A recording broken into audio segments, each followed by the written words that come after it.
Well, Razorback fans, SEC Media Day starts up next week. Sam Pittman, we've talked about the chances of him leaving, of him staying, of him possibly having a good year, possibly having a bad year. But how is he going to be remembered this season? Let's talk about it on today's Locked On Razorbacks podcast.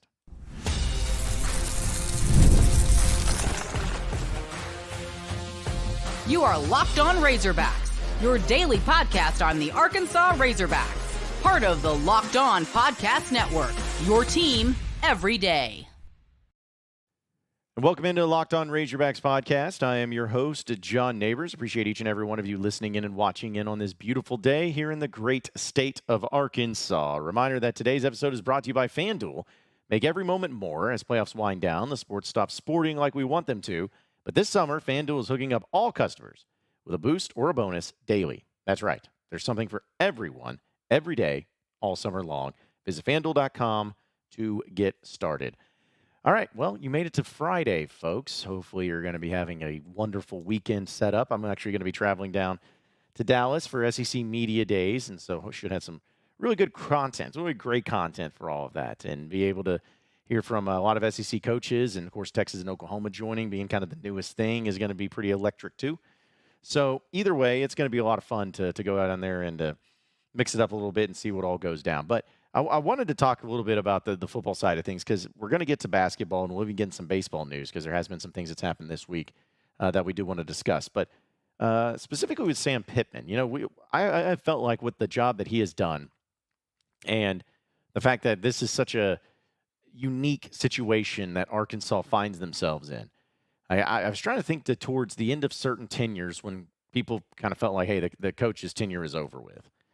I think back to, Houston Nutt, that it still ended. It didn't end great, but it ended coming off of a 10-4 and then a 8-5 season.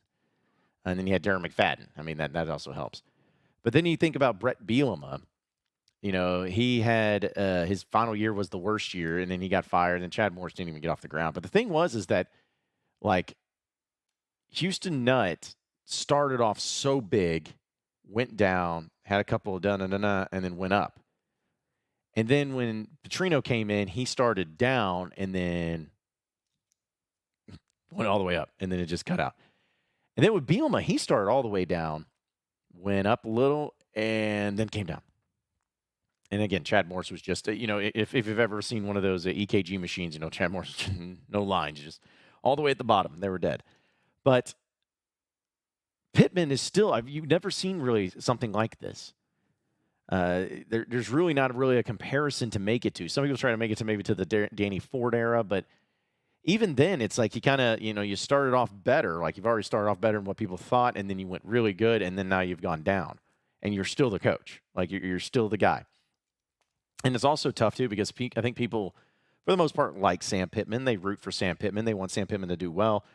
But you got to win. Like, that's what it comes down to. You have to win. You have to win games, and you have to be able to be successful at it. And this is going to be the year to where it's really going to stand out the most of, like, okay, this is your time now, Sam Pittman. This is your time. This is going to be the year of how you're actually going to be remembered at Arkansas. Because like I've said, it wouldn't surprise me at all if Sam Pittman ended up retiring after this year. I've said that many times. But the thing is it makes it so easy. I shouldn't say easy. It makes it so much easier whenever you're a coach that comes in with no expectations. Nobody's thinking anything of the wise, or no one's thinking it's going to really change anybody's mind about how good or how not so good you are, whatever it is. And then you put in the work. And you end up being to the point to where, you build up some rapport, you build up some coaching, and then, you just don't have the expectation that other coaches would or at other positions would. But it's another thing to where you walk in, you do really well, you have a really good year, and then you've been hit with adversity, not just once but twice. 2 years in a row now you've been hit with adversity, and you've gotten worse. And it's a matter of how do you weather that storm? How do you respond to it? How do you grab it, and how do you make it work? Because if you're asking me honestly, and thinking about the situation, again, talking about Arkansas with Sam Pittman, thinking about how he's got to be able to do something this season, to truly get everything back on track. That's probably the toughest thing. Because it's not like, oh, I'm going to prove to all of you, you picked me last because it's my first year as a head coach. You picked me last because, we're just little Arkansas, but I'll show you. But now it's like, okay, but there's some merit to it. They're not just picking you last because of, well, we don't really know, and he's never been a head coach before, and blah, blah, blah. No, they're going to be picking you to finish very low in the SEC because you haven't shown that you have been able to get it going consistently. You just haven't shown it. You've had opportunities. You've come close. You've had some nice moves here and there, but you just haven't been able to do it. And I know people want to root for you in the way of like wanting you to win because you're the head coach of Arkansas, but no one's expecting anything out of you. No one's expecting you to have a successful year. And even if you did, and this is what's kind of the sad and depressing part about it, even if Sam Pittman in Arkansas did have a successful year, you look up and you're like, but they're still going to be like 6-6, 7-5. Like, that's the successful year. Not saying Razorback fans are just going to be popping champagne bottles and saying hang the banner, but I mean, I think everybody would sign up for that. So it's a matter of how do you respond? How do you respond, Sam Pittman? Because you've had some, like, you started off so good with your coaching hires, with your decision-making, with your rolling the dice on certain plays and in certain games, and, having a tough team with a tough offensive line and a lot of physicality. And it's just all gone away. It's all gone away. It's all gone by the wayside. And that is something that I think is harder to just recapture instantly overnight. You got to be able to work at it. You got to be able to, put the pieces together and just say, all right, well, here's, we'll do this, and make the team a lot more physical to be able to go up against some of these SEC opponents. But you just haven't been able to do that. You just haven't been able to. But regardless, Sam Pittman's going to be remembered one of two ways. He's going to be remembered as either a coach that took a job that was his dream job, that nobody wanted him as a head coach, no one thought of him as a head coach, took the risk, took the job, did a good enough job, decent job, especially getting it out of the terribleness that it was in, and just kind of set it up for the next guy. Made the program at least competitive, but really set it up for the next guy. Or Sam Pittman's going to be remembered as the coach that really came out strong, really looked good in the beginning, but due to his own disappointing and his own bad decisions when it comes to coaching hires and in-game things and all of that, he's going to end up being like another coach. It's just like, man, you had something, but it fizzled out very quickly. And I really hope Sam Pittman's not remembered for that. Because I think if Arkansas goes 6-6, 7-5 this year, and Sam Pittman steps down. Say we'll play that what-if game. Say if he goes out there and he steps down. He's like, say you go to a bowl game, go 7-5. Say you go 8-5. You win the bowl game. Say you go 8-5. Because that is the thing about Sam Pittman. He's undefeated in bowl games at least. Say they go 8-5, and he retires. How are you going to remember Sam Pittman? Like, how are you going to view him 5-10 years down the road looking back on his coaching tenure? Are you going to see him as a failure? Are you going to see it as a waste of time? No, I think most people will see it as, hey, he was a good dude who did his best and had some really good moments. But, he ended on a better note. He ended up doing some things really good, but he may even be remembered. And I hate to make the comparison to like a Mike Anderson, but there is a little bit of a similarity there where it's like, hey, you got us out of something. You got us out of that rut. You got us out of that national embarrassment. You had a year or so, and you weren't like perfect. You didn't like just blow it up and make it to be the best team, best program ever. You had some downfalls. You had some mistakes, but you did at least make Arkansas competitive again. You made them be a team and a program that's at least respectable. And who knows, maybe the next guy comes in, ends up being a bigger, better coach or a younger, more energized coach or whatever it is. And he ends up taking Arkansas to a whole new level. But the thing is about Sam Pittman is he has so much at stake this year. But he's done one thing. Like, if there is anything that you can say about Sam Pittman and say it in a negative way, a lot of it is probably going to be agreed upon. A lot of it's probably true, and it's really hard to argue. But I will say that one thing that I will always give a lot of credit to Sam Pittman on is that if there was ever some major issue or major problem, whatever, he did not hesitate to change. He did not hesitate to change. We saw that with Dan Enos last year. We saw that with the strength and conditioning coach. We saw that with the defensive line coaches. Like, it doesn't mean that those coaches, they immediately upgrade and it's all well and good. But at least whenever there is a problem, he identifies it and he cuts it. And he's done that this year. There was a lot of problems on this team this past season. We know that. Are they going to be significantly better? Is it just going to be fixed because of just new people? Probably not. But can it at least be a program? Can it at least be a program that made those changes and made it to where going through this SEC schedule and going through this season, can they at least be a program that people look at, that people say, okay, hey, this is a team that's not going to just be an easy win, and also making the right adjustments and bringing in the right guys. Like, it's easier to say, hey, this guy's the wrong guy, get him out. But it's even more difficult to be able to bring in the right guys. Did you do that at quarterback? Did you do that with your offensive coordinator? Did you do that with the offensive line? Did you do that with your running backs? Did you do that with those linebackers? Did you do that? Did you change it and bring in the right guys? That's the biggest question mark Sam Pittman's going to have. I hope he gets remembered. I know he will. But let's hope he gets remembered for the right things, in the right ways, at the right time. Folks, I got to tell you, here in just a second, we're going to talk about all of the great things going on with basketball. But stay with us. Passion, drive, and patience, folks. The formula for winning championships is also what keeps your ride or die alive. eBay Motors has everything that you need to maintain your vehicles and leveled up to peak performance.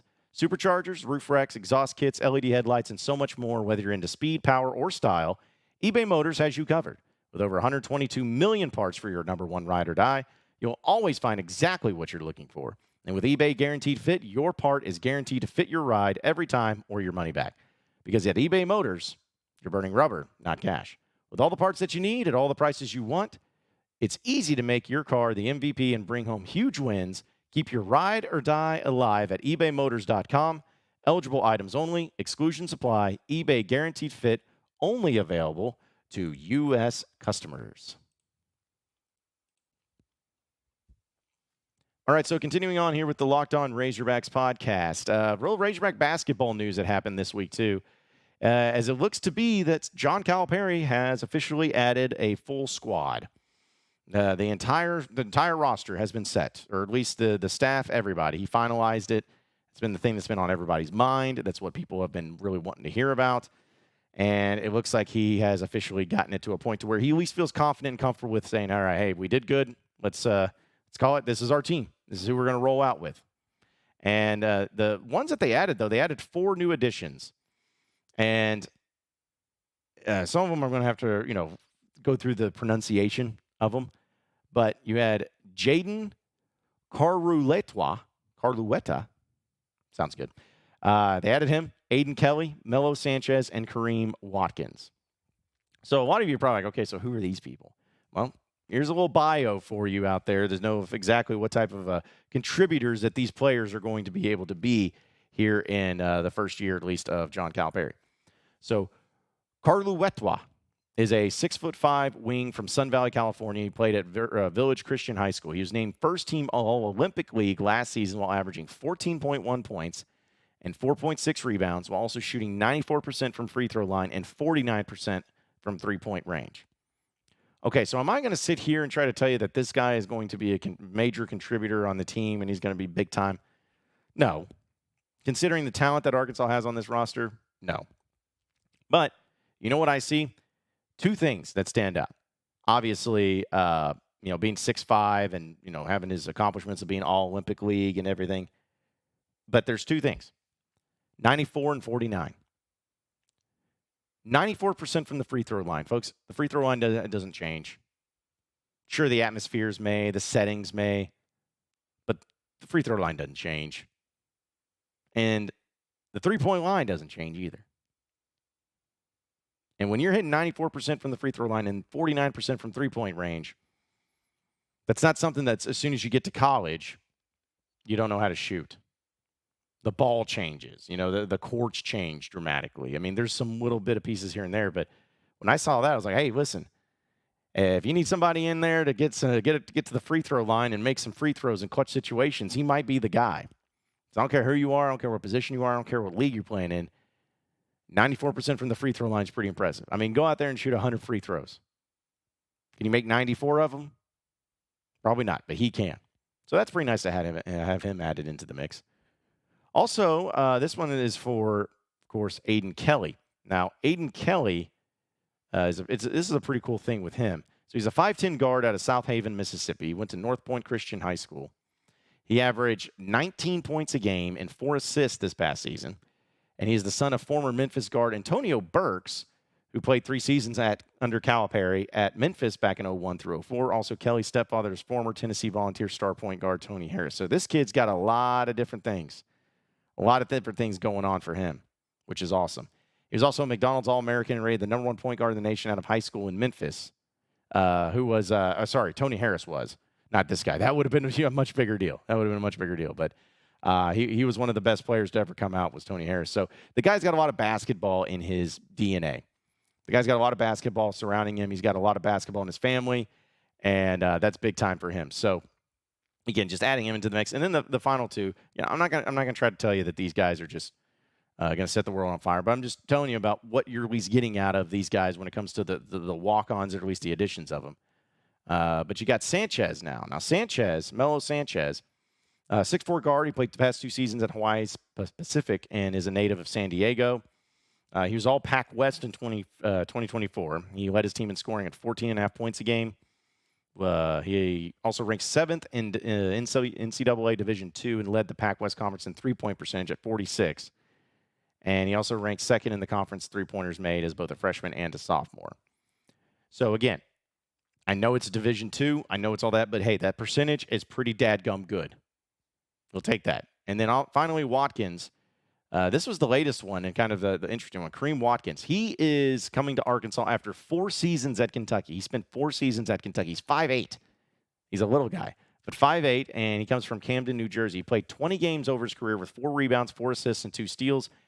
Watkins graduated in the spring of 2024 from Kentucky with a degree in finance and is pursuing a master's in adult and lifelong learning at Arkansas. He is the brother of Razorback sophomore DJ Wagner, and as Juwan Wagner is his stepfather. So if you want to know where the connection is, there you have it.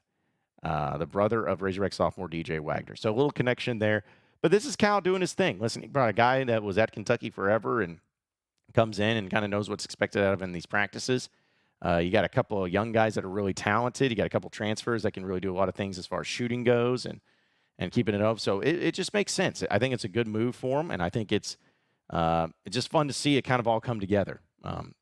We talk about these guys, but doesn't it seem like it was just eons ago where you had the players that ended up committing to Arkansas out of high school, just like Big Z. Well, Big Z wasn't out of high school, but even him, like he was the first commit technically out of the transfer portal for Arkansas.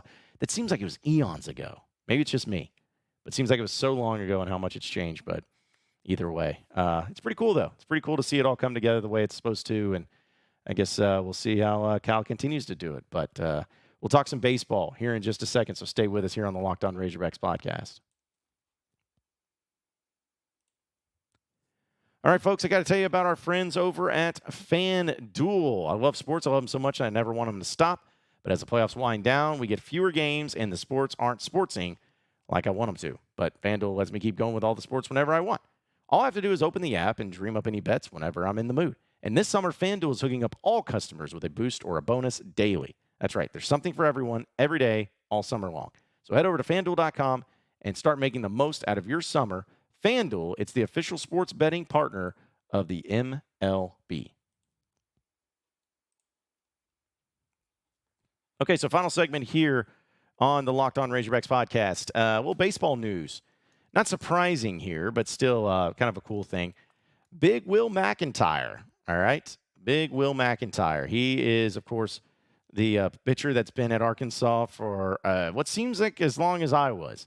But he's actually getting his 6th year of eligibility given to him. He announced it on X, Twitter, whatever you want to call it, and did it in a post in Return of the Mac, had the song playing, which is so great and so fitting too. But, yeah, he's going to be the second 6th-year player for the Razorbacks with alongside Dylan Carter, which I forgot that Dylan Carter was going to be a 6th year. That's insane. But, again, pretty fitting. So, but McEntire, he was a guy that, he appeared in 30 games and had started once. And this is back in 2024. And he has a perfect 5-0 start, 5-0 record with an ERA of 4.83. Had 54 innings and 64 strikeouts. He also picked up 4 saves in his redshirt year while getting 18 walks and 56 base hits with the opposing batting average of 271. So he just put it out. He's like, I'm not done being a hog. So I love seeing this. Like, I love seeing the fact that you have players that can come back and, like with Will McEntire, for instance, he's kind of been the same type of player where I think this year he started off really strong. But kind of similar to what the team is, he had his moments. Like sometimes he's really good, sometimes he struggled a little bit. It's always about the matchups. It's always about who you're going up against, who you're doing, and you have he's a right-hander, So there's only so much that you'll be able to work through and to get through and everything. But here's my thing, especially with baseball and especially with Dave Van Horn. He's going to approach it in the same way that he approaches someone would approach a pro team. He's not going to have somebody come back unless he sees value in it. Like this could have been something that if Will McEntire wanted to transfer, he could have. And it's also something that if he came to Coach Van Horn and was like, hey, Coach, I want to come back for a 6th year. You know what Dave could have done?